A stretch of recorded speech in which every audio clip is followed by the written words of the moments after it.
The Pokemon fandom has been a long divided fandom with so many different types of games, with so many different styles of gameplays and graphics. People can get pretty divided on what their favorite game is and what their least favorite game is. So, in order to find out what the worst Pokemon game is, I did what any sane person would do, and I made a Twitter poll. And in just 24 hours, my little Twitter account had 80 votes for the worst Pokemon game. So this is the worst Pokemon game according to Twitter. Quick disclaimer, I did not intend to make a video about this, so if your tweet is used and you are not revealed and you want to get credit for your hot take, please comment down below and let people know which tweet was yours. To begin our list, coming in at number 4 with only 1% of the overall vote was Pokemon Legends Arceus. And Pokemon Legends Arceus was a game that honestly kind of surprised me. I thought a lot more people would have a problem with this game simply because the graphics weren't always quite there in my opinion. Like my biggest takeaway unfortunately for the graphics was that in the caves you had this weird like fuzziness around your character, which that was the only thing about the graphics that bothered me, but I know from past Pokemon game reveals, people have felt very passionate about some of the world. But this Twitter poll honestly surprised me that not a lot of people disliked Pokemon Legends Arceus, and that made me honestly really happy because I do like Legends Arceus quite a bit. It's a really, really fun game. So I was very pleased to see that that was a pretty low number and that a lot of people did like that game after all. Coming in at number 3 with 8% of the vote is Pokemon Sword and Shield. Pokemon Sword and Shield was the first new title that was introduced for the Nintendo Switch when it was released, and it was pretty interesting. I was kind of a fan of it and kind of not a fan of it, so let's kind of see what Twitter has to say about it. Okay, so the one big thing I got from Twitter about Pokemon Sword and Shield was this person saying, "I despise Sword and Shield more than BDSP, to be honest. I know it's a hot take, but I don't vibe with the Galar aesthetic and the led by the hand gameplay." And to be completely honest, I would agree with that as well. At least the gameplay aspect of it, it did feel very, very handholdy for a Pokemon game, given that the first Pokemon game was a little bit open world if you really think about it. But that's for a whole other video. In Pokemon Sword and Shield, for it being the first new core series game for the Switch, it really did leave a lot like up in the air for people. It looked like it was gonna be this big open world experience like what we got with Pokemon Scarlet and Violet, with the vast wild areas and things like that. But the routes were honestly very like straight and narrow, and even the whole map, people kind of argued that it was just one big line. Though what I do disagree on is the aesthetic. I do like the aesthetic of Galar. It was a nice mix of kind of traditional Pokemon styles with this new updated 3D modeling that they're doing on the Nintendo Switch. So I didn't mind the aesthetic of Galar as well as the Galar Pokemon. Those were super, super cool in my opinion, and I was a really, really big fan. But yeah, this person just wasn't a big fan of it, and that's totally fine. And 8% of the people in the poll also were not a big fan of Pokemon Sword and Shield. We're getting to the top of our list here, and man, does it only get more heated and more divided as I keep going on. In the number 2 spot, we have Pokemon Sun and Moon with 15% of the vote. I personally love Pokemon Sun and Moon, and Pokemon Ultra Sun and Moon might be my favorite core series game, but I don't know, people on Twitter were not always a big fan of it, and the Pokemon community has always been divided on that game. So let's see what Twitter has to say about Pokemon Sun and Moon. Okay, so one of the responses I got for Pokemon Sun and Moon was, "Sun and Moon, Z crystals were dumb, the region was lame, trials are stupid, totem Pokemon were a waste of time, hardly any new cool Pokemon, weak story, stupid evil teams. I could go on, but these games were just not good, nor were they fun. I beat it in less than a week." That's a pretty harsh sentiment for the game in my opinion, like, holy cow, but I can see their point. That's the thing, and that's what I love about like doing this kind of video, is that it's all just opinions, but oh my gosh, like I would say, coming off of Mega Evolutions, going into Z moves, in my opinion, was not the move. Like, I also was not a big fan of Z moves when it was first introduced when I played back in 2016. Playing later in life, like down the road, looking back at it from I think a nostalgic point of view, I think it was pretty cool because the Z crystals did allow for a variety of powerful Pokemon to be on your team that weren't so reliant on something like a Mega Evolution. But I can see the flaw in the sense of you get to put a Z crystal on all of your Pokemon theoretically, but you can only use one Z move per battle, and like, unless it's super effective, there's a good chance it's not even like a one-hit KO, or like it's not gonna do like crazy amounts of damage. It's just a really powerful same type move. The animations were pretty cool in the Z moves, but again, there were some flaws with it. Kind of, I think they were pushing the boundaries of the 3DS and the 2DS a little bit too far. I remember some of the more like intricate ones, the Pokemon's base model would just kind of like stand there and it would like teeter back and forth, or it would just kind of like glide along a path like at the screen or something like that. So it didn't really feel like there was a lot of life, even though the animations for the Z moves were like full of life. There was a lot of really cool things the Z moves did, but unfortunately, because they had to make it apply to every single Pokemon, the Pokemon was very static and it felt very stale very fast. In regards to the region and trial like being lame and kind of stupid in this person's opinion, I would kind of disagree on that in my opinion.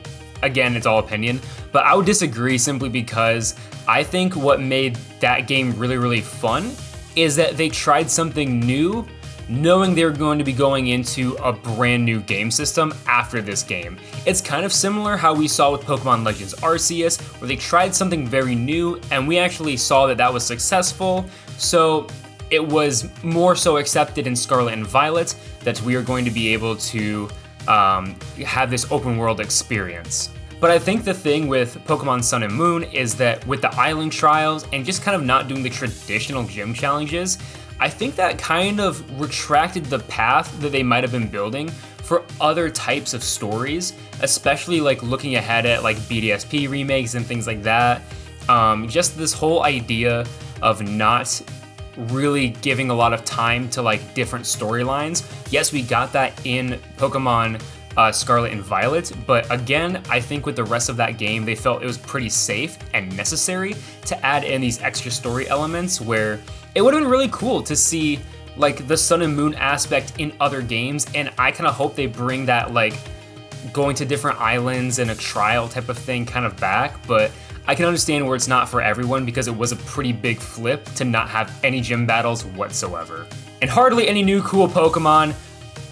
We had a national dex, like that was like pretty cool. We had a lot of cool Pokemon in Pokemon Sun and Moon. They were goofy. They were very, very goofy. I will give people that. If you're not into goofy Pokemon, then yeah, that region wasn't quite for you. It did feel a lot like a cartoon. The story was pretty weak. Like, it was probably I would have to agree, it was probably the weakest storyline.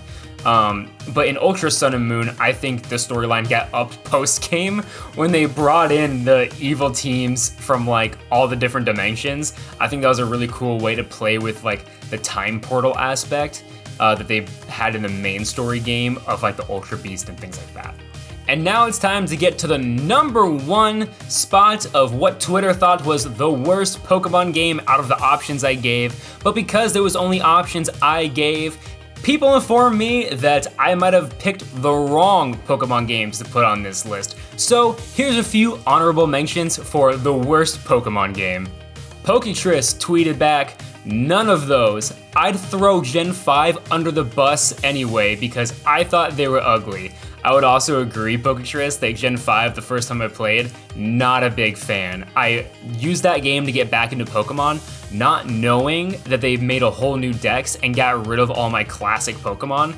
So when I went to go look for a Geodude and I found a Roggenrola, I was not a fan right away. I did not like those games. Java Flip tweeted back, "Why aren't Red, Blue, and Yellow on this list?" And I didn't know that those were even like considered bad games. He also said that he was just trying to start some drama, but people started chiming in saying like, "Oh no, this is like the correct take. Like, these games were bad, which I thought was hilarious, and I'm guessing it's simply because the games are so old. We've just seen the games evolve so much through time that, yeah, the old graphics, the black and white like gameplay, not as fun as what we see nowadays. And our final honorable mention comes from Lumio's post, none of the above. Let's go Pikachu and Eevee, the 9,000th, like I don't even know how to say that number that he tweeted, time they did Kanto, which they've done Kanto a lot. And it was the worst one. Let me battle wild Pokemon. I will say that's something that I definitely was not a big fan of too right away, and I know a lot of people when that game was first released were very disappointed since that was the first Switch game for Pokemon. It was a cool concept, it was a very cool concept, but it seems like the biggest takeaway for people with why they like that game is now to use it to like catch shiny Pokemon really fast because it did have a really easy shiny mechanic. And now, with all those honorable mentions out of the way, let's get to the #1 worst Pokemon game I had on my list. And the #1 spot with 76% of the votes go to Pokemon Brilliant Diamond and Shining Pearl. Are we really surprised? The funniest thing too is I really liked this game. I thought it was a lot of fun, but let's see what Twitter has to say about it. Here we go. This is a quester from my community tweeted, real answer, BDSP, because Pokemon games shouldn't get remakes. The whole point of each generation is to bring a new set of Pokemon to the table. You can't just go back 15 years and add new Pokemon. For us that grew up with the OG games, it's like a fanfic of the game. A true remake would be just updating graphics, not changing anything or adding anything exclusive. As a standalone game, BDSP is great. Having been a kid back in 2006 and owning the original, I feel like it was a cheap way to make some money. And that seemed like a big trend from a lot of people, that BDSP was kind of this like cheap way for the Pokemon company to like cash in on nostalgia. And I definitely think they could have spent a little bit more time on that game. It was a very safe game when it was announced, especially going back to the chibi style. It was very much trying to cash in on that 2006 nostalgia that we all loved. We got another Twitter user saying, I only dislike BDSP because they didn't do a Platinum DLC. And in all honesty, I would agree on that one. Platinum was such a huge hit and a huge part of the Generation 4 like franchise games that I'm really surprised that they didn't do anything with that like post-game or as like a DLC. They kind of gave you the like Pal Park experience at the very end where you could find those like cartridges that honestly looked like Game Boy games and stuff like that, which I think was a little on the nose and a little too goofy for some people. But it would have been really cool if for a DLC we got to go to the Distortion world, even just for a little bit, to catch an event Giratina or something along those lines. I think that would have been a huge upgrade to those games, and I think a lot of people would have really appreciated that little hint of Platinum involved. We got another Twitter user saying, no quality of life features added. I wanted the sun, I imagine in my head as a kid. Legends came close, but I wanted the experience traveling through, beating gyms, and doing contests in a beautiful 3D world. And this actually brings up a lot of interesting points, simply because like no quality of life features added. I would disagree on that personally, simply because we no longer had to use HMs, and the original Diamond and Pearl games had so many HMs, like Defog and like Waterfall and maybe even Dive, I don't remember, but I remember there being a lot of kind of useless HMs. So very glad that they gave the like Ride Pokemon or like the Call a Pokemon feature to this game, because it definitely needed it. But then kind of talking about the graphics of this game, not necessarily the graphics, but like how they designed the game, I would kind of be in agreement with this of they wanted the experience of traveling through, beating gyms, and doing contests in a beautiful 3D world. And I think, again, that's where the Pokemon Company definitely missed the mark hard with this type of thing. Simply because it was weird in my opinion, and I think a lot of people's opinion, to switch between the chibi view and the like full rendered like standing kind of art now that we have 3D capabilities. Back in the day in the original games, the chibi overworld was like just needed. That's kind of how the game had to play. And then of course you had the 2D sprites where you could do the full art where they look like real people. But because this game was like overworld chibi, you would kind of expect then to like keep in the battles, even if it's goofy, the chibi style. But they reverted back to as if the game was still modded for like the 2D features. So when you see Chibi Berry or your Chibi protagonist player, once they initiate the battle, they look like a real person. And because they're in 3D, they look way more detailed and just way more like, honestly, they just look better than the Chibi forms. And I think that was a weird disconnect because we didn't need that disconnect in style anymore because the games can be 100% 3D, and they totally should have kept either fully 3D, like full people, or like everything's chibi.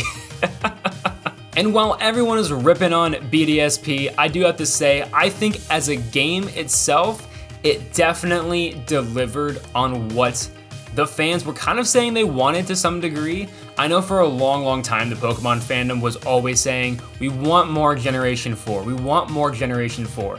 And clearly from the games we got, end of like Generation 8, the Pokemon Company was listening. They released 2 really awesome Generation 4 games at the very end of the Generation 8 cycle. So we got BDSP that was announced, and then right after that announcement, we got Pokemon Legends Arceus, a very different style of game from any Pokemon game we had ever seen. And I think this was done very strategically.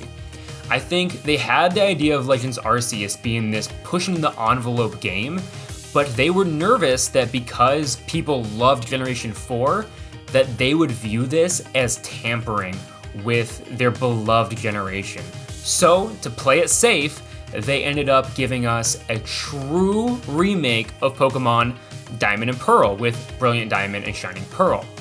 Unfortunately, it had the opposite effect, where people hated the remakes because, yeah, they felt too similar, they just weren't updated enough for where Pokemon was going. And then seeing that side by side with Pokemon Legends Arceus, it definitely felt like a big punch in the gut of, we could have had that, but in a modern world of Pokemon. I think Pokemon Company should be more than willing to take the risk and honestly just know that they're not gonna please everybody. I would hope they know that at this point because the fandom is nuts. But at the same time, I think it was very strategic on their end from a business standpoint of, okay, we're gonna keep this safe game. That way if people don't like the more experimental game, they have this to fall back on. What are the odds they hate both? And it turns out they didn't hate both. They just loved the experimental game and really didn't like the true remake. And that was the worst Pokemon games according to Twitter. If you want to participate in more of these discussions over on Twitter, or you want to participate in these polls and give your feedback to be featured in a video, it's really easy. All you have to do is follow the link down below and go follow me on Twitter. It's just as easy as subscribing over here on YouTube, which you should definitely do if you have not done already. And let me know down in the comments what you thought about these game selections. Maybe I'm missing some Pokemon games like some of my friends over on Twitter thought. Maybe we haven't even begun to crack what the worst Pokemon game might be. But even if we find the worst Pokemon game, I probably still love it. I love all Pokemon games, and I think there's always a fan base niche for every single one of these games.